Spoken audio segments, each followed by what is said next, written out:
Roman Reigns has been unleashed. That's what we learned on this week's edition of WWE SmackDown as the original Tribal Chief made his long-awaited return to SmackDown, and he did so in Tulsa, Oklahoma. And he did it with a vengeance as Roman Reigns took aim at Solo Sikoa and the Bloodline to try to get back the Ula Fala. And we almost thought he was going to get it, and then it was the Tongans attacking him to make sure that didn't happen.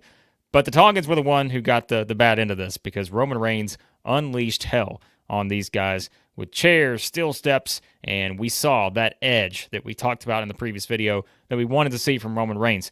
We wanted to see this guy come out on a mission because of everything that the Bloodline and Solo Sikoa had done to him since WrestleMania 40. And it was personal, and Roman Reigns made it very clear that it is personal moving forward now with the Bloodline Civil War. And so I thought it was very well done in terms of, again, having Reigns come out with a purpose. And, I mean, it was not just Roman Reigns hitting someone with a chair. It was Roman Reigns hitting someone with a chair time and time again. The steel steps, like the viciousness, I thought was what really was important here. Because as we talked about, yes, one of the things, you may have tried to address here was the fact that Roman Reigns could want that championship back, right? Addressing the history with him and Cody. They did it indirectly here by having Nick Aldis mention it in the back in terms of instead of Kevin Owens maybe being the first person to challenge Cody, which we'll get to in a second because we know that is official now for Berlin. But it was, Aldis making it clear, well, the most sensible thing is that let me talk to Reigns about getting that championship rematch because he's the one that lost it at WrestleMania 40, right? So they did address that part of it. But, now that you look at it, and you guys mentioned some, Roman has a lot bigger, but I think having him wanting that as one of the things that's on his mind, I do think that'll be brought up again in the future. And it may be because that's when The Rock is brought back into the mix, right? To have a match with Cody or whatever. Maybe the title gets kind of brought back into that spot. But I don't expect Roman to ever win the WWE Undisputed title again. Maybe it could happen. But I think clearly they were pushing here the idea that there's a lot more on the line for Roman Reigns right now. And even though he gave the little nod to Cody and helped him at SummerSlam, this is certainly, we know, not about the championship. It's about taking aim and getting back what is his, and that is the Bloodline. Because I mentioned before, right? Roman is the one who created this. He created the Bloodline. He created Solo Sikoa. And now he's back to basically destroy everything to put it in its rightful spot. And yeah, I just thought that the way they did this, and remember too, he's still doing this alone, just like we talked about after SummerSlam. The whole point, I think, right now is that Roman Reigns is trying to do this by himself. And so far, so good, right? He's able to take out the Tongans here and, use the chairs, use the steel steps. But we also know there was someone missing, and that was Jacob Fatu, who is not on this show. And so we continue to delay that big showdown between Reigns and Jacob Fatu because that's where we're headed when you see the way they're doing this now. Clearly, that's one of the big moments that we're heading towards with those two finally having that square off in the ring. And, Cody brought up earlier in the night that it was Solo who cost Jacob Fatu, at SummerSlam in terms of Solo's the one who made him get injured because of what he was trying to do and Solo's orders and all that. So they did add that in here. But, of course, you also know there was no announcement of Jacob Fatu's out for 6 months or there's no stripping of the tag team championships, even though it was Tonga Loa having the other tag team belt on this show. We know that's what we're leading towards. And so even though Roman gets the upper hand here, there is going to come a point where he realizes he cannot do this alone. And my guess is that involves when Jacob Fatu comes back and you have some sort of interaction between, him and Roman. And remember, there's still Hikuleo out there who we feel like is going to get added to this group at some point. So there is going to come that time when Roman Reigns can't do this by himself. And that's where, again, we take this thing to another level by bringing back Jimmy Uso, Paul Heyman, and then, likely Jey Uso and Sami Zayn somehow get involved here. But I think we're still a little ways away from that, a month or more, because remember, Survivor Series not until November, end of November, really. So you've got a lot of time to build, on the week-to-week television, all these different, interesting dynamics into the fold. And I think that, this was one where when you look at the way this thing is played out, I mean, I think the most important thing we saw here was just this. It was the visual of a very angry Roman Reigns. And I think for now, he's going to use that anger, right, to try to do this on his own. He doesn't want to put anyone in harm's way. You don't want to get Jimmy back in harm's way. You don't want to get Heyman back in harm's way. But he's going to need the family, right? He's going to need the originals to help him at some point. And, we're not there yet. But this was a good starting point, I think, to really establish that you're not just getting the calm, cool, collected Roman Reigns we talked about in the previous video back here. You're getting the Roman Reigns who has an edge and is on a mission. And I think the hook now coming out of this, right? There's a couple different hooks now with the Bloodline story week to week that makes this must-see television. It's for starters, it is, when is he going to get the Ula Fala back, right? Because that's such an important part of being the tribal chief. Solo still has it. Solo has the balls to sit there in front of him and put this thing back around his neck, knowing that Roman's trying to chase it. But it's also, again, the hook of just when do we start to get everyone else added back into the mix? And, when do we get the Roman and Jacob Fatu face-to-face? Because there are a lot of things, as we said, that you're trying to add in here to have that intrigue week to week. And I think this was kind of, step one to where you come out of this knowing that you still have all these things you got to get to with the Bloodline saga. And it's going to be exciting because, now the Bloodline story feels different, right? Remember, people were talking about if there's a criticism of what's been going on with the Bloodline leading into SummerSlam, everyone's talking about just kind of it felt a little repetitive week after week, right? You had them beat everybody down, and then the next week you had everybody, them beat everybody down. Like it was beating up Orton and beating up Owens and all that, taking out DIY. There were so many, points along the way. But now it's different because now you have someone who is a legitimate threat to what Solo has built. And, now we try to figure out how we navigate this to get to all of these big matches that are going to happen. Reigns versus Solo, Reigns versus Fatu, the War Games match. There are going to be tag team matches in there. There's a lot that you're going to be able to work with here. But I liked Roman Reigns, just the destruction of the Bloodline here, which can happen every single week, right? He can't come out and just beat him up every single week because then it's like, well, you don't buy into the Bloodline as legitimate challengers. Whether you do or not, that's beside the point. But you can't have him do this every single week, but having him do this right off the bat is good because now it ups the frustration for Solo. It ups the frustration for Jacob Fatu, who couldn't be there because of this injury.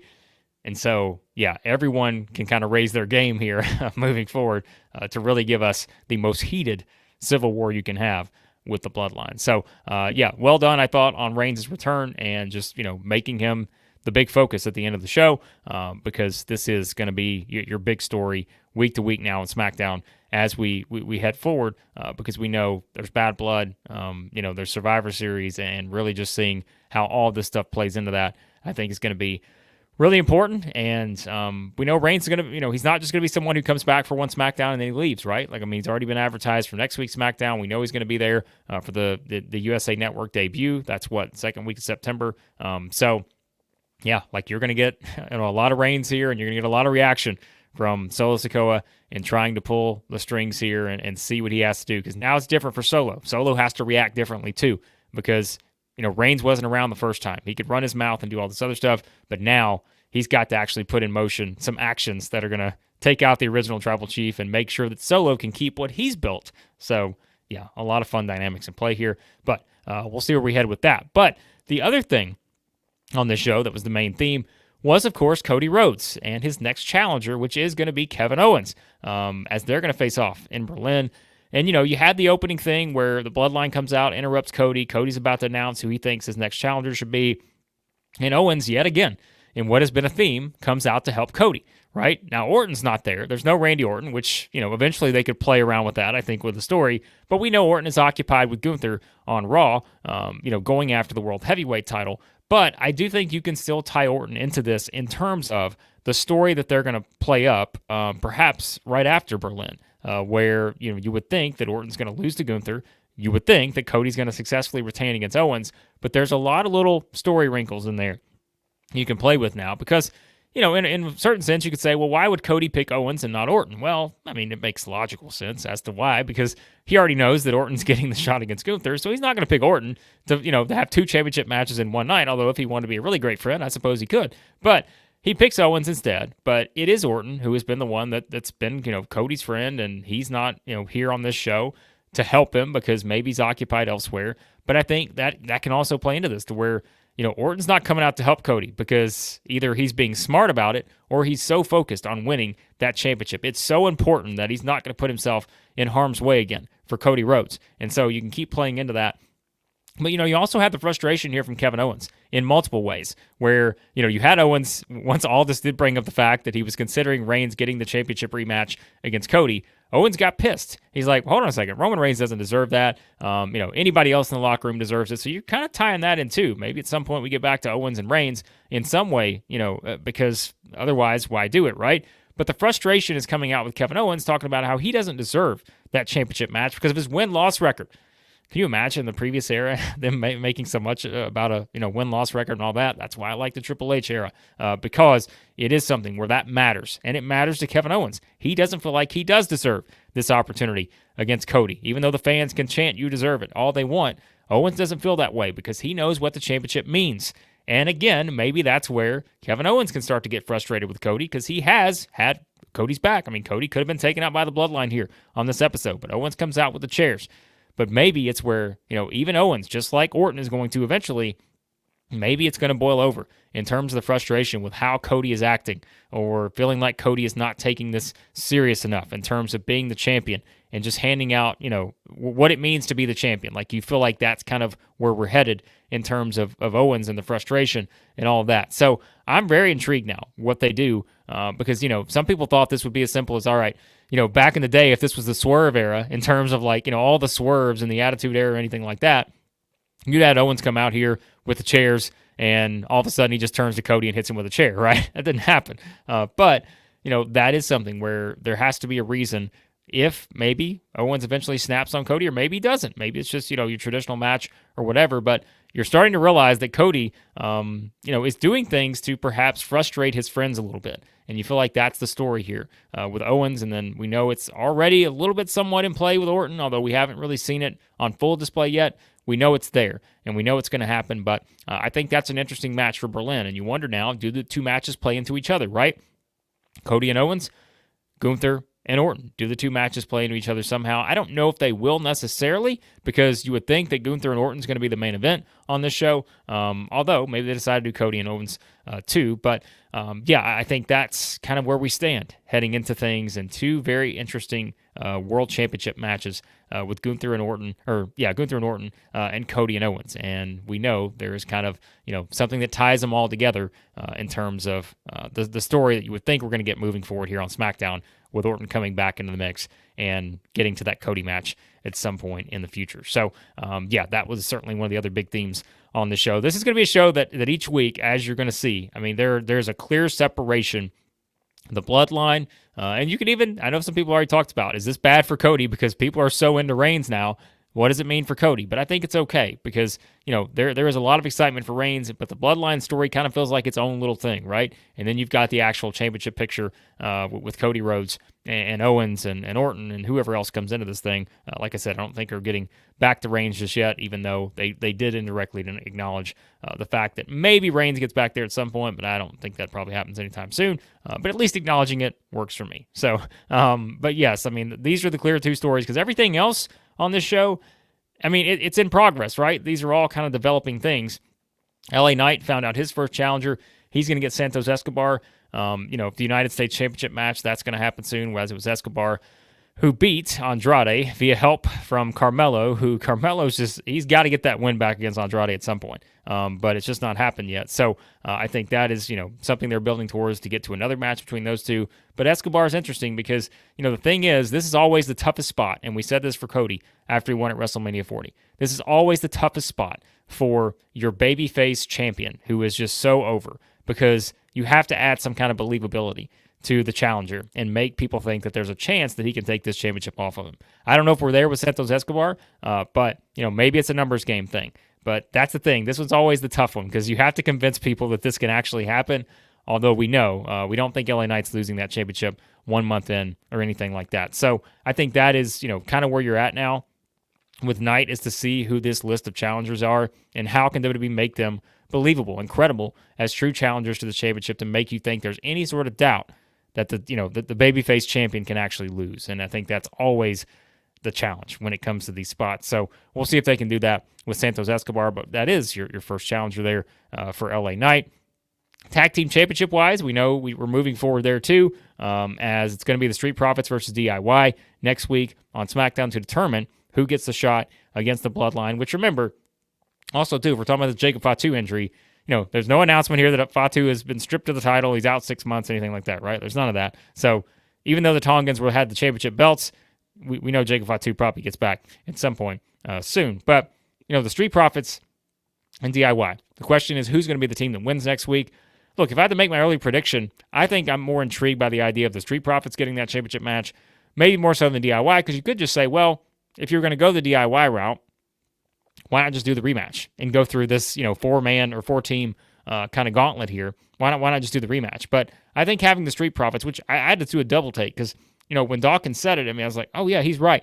Like, it has been 3 years since the Street Profits have kind of been in this tag team title picture in terms of winning the championships. And I just didn't realize it had been that long, but it is true. So I'd like to see what the Street Profits can do against the Bloodline and see, because I think the Street Profits are one of your more established acts, right, in the tag team division right now in WWE. And I think reheating them up a little bit is not a bad idea because I feel like they've kind of earned that opportunity. So I'm excited to see if maybe they do get that chance because, Montez Ford, Angelo Dawkins, they got a lot of potential. And so I'm curious to see if they're put in that spot, even though I don't think they're going to be the ones that take the titles off the Bloodline. But I think at least giving them that opportunity, I wouldn't mind that. So they get the win here, and move forward as you also had them beat Grayson Waller and Austin Theory, and you had, DIY be pretty deadly. Speaking of Waller and Theory, you did have the dynamic, too, where Theory kind of playing up a potential turn on Waller, as he suggested a match for Waller next week with Kevin Owens, and talked about, hey, man, I'm going to have your back the same way you've had my back, which we know Waller has put Theory in some pretty precarious positions over the last little while. So wondering how quickly maybe we get to the breakup there between those two. Also, women's wise on this, you didn't have Nia Jax, but you had Tiffany Stratton setting up her big championship celebration next week. So really no forward movement here other than to have Chelsea Green bring up the idea, just as we've said, trying to see through if Tiffany's what she's doing here with Nia. Is she really going to be the one that tries to cash in on Nia? And that's the tease right now. You try to keep getting to the point to where when does Tiffany decide she's going to actually try to cash in on Nia? And like I said, maybe you bring a Charlotte Flair back into the mix here at some point into this picture too. I could certainly see that happening based on trying to get to a big match there, either with Charlotte and Nia or, Charlotte and Tiffany. Maybe that's a WrestleMania 41 thing. We've talked about that before as well. So, there's a lot of options, but the whole point is that you're putting these two together each week to see if Tiffany's going to ever decide to cash in on Nia. Other stuff on this show, women's wise, Jade she beat Alba Fyre, and I think if there's one thing, you can certainly look at it and be like, the tag team champions on the women's side, Alba Fyre and Isla Dawn, they just have not had a lot going on, even as champions, right? And I'm wondering how quickly now we're going to get back to Jade and Bianca winning the championships back. I would assume that's the direction, but before we get there, we're going to have a 6-woman tag. We do feel pretty confident about that, because you did have Naomi come out to make the save after Blair Davenport got involved again. So you've got Davenport, Fire, and Dawn on one side. You've got Jade, Bianca, and Naomi on the other side. So you fully assume we're getting the 6-woman tag. I don't know if they announced that for Berlin. I could be wrong there. I was trying to catch up, so I didn't exactly listen to the commentary on all this stuff. But that's something that's clearly going to come into play soon. So I'm curious, what's the next move with the tag team championships? Because I just don't know that they put a lot necessarily into Fire and Dawn at this point. And just have Jade kind of come out and do what Jay does here in this match against Fire. So, that was this week's edition of SmackDown. Like I said, very heavily dominated by the Bloodline and Cody Rhodes, just as it should be, in my opinion, in terms of, kind of where things stand. But you're building to some big must-see moments, right? Roman Reigns and Jacob Fatu, whenever they decide to square off, all the stuff with the Bloodline, the returns and everything, that's something you're building towards. You're curious now to see how this dynamic plays out between Cody and Owens there. And, now we start to see how that undercard continues to develop here on this show. And I think, that's going to be the thing, is to see how many stars continue to be elevated kind of in an undercard mix to start to get people on that level to where they can be involved in these different stories, right? Because these are the two things that are going to dominate it. Cody's championship run and the Bloodline Civil War. That's SmackDown right now. And, that's your big stuff. That's just your stuff that people are paying money for. And so that's okay. But we continue to see how things, are kind of built beyond that. So there you go, guys. There are my thoughts on this week's edition of SmackDown. Let me know what you thought of this week's show. What'd you like? What didn't you like? What'd you think of Reigns' return? What do you think's happening with Cody and Owens and Orton and all that? Let me know your thoughts in the comments. Be sure to hit the subscribe button. Hit the like button on your way out. Let me know your thoughts on this week's edition of WWE SmackDown.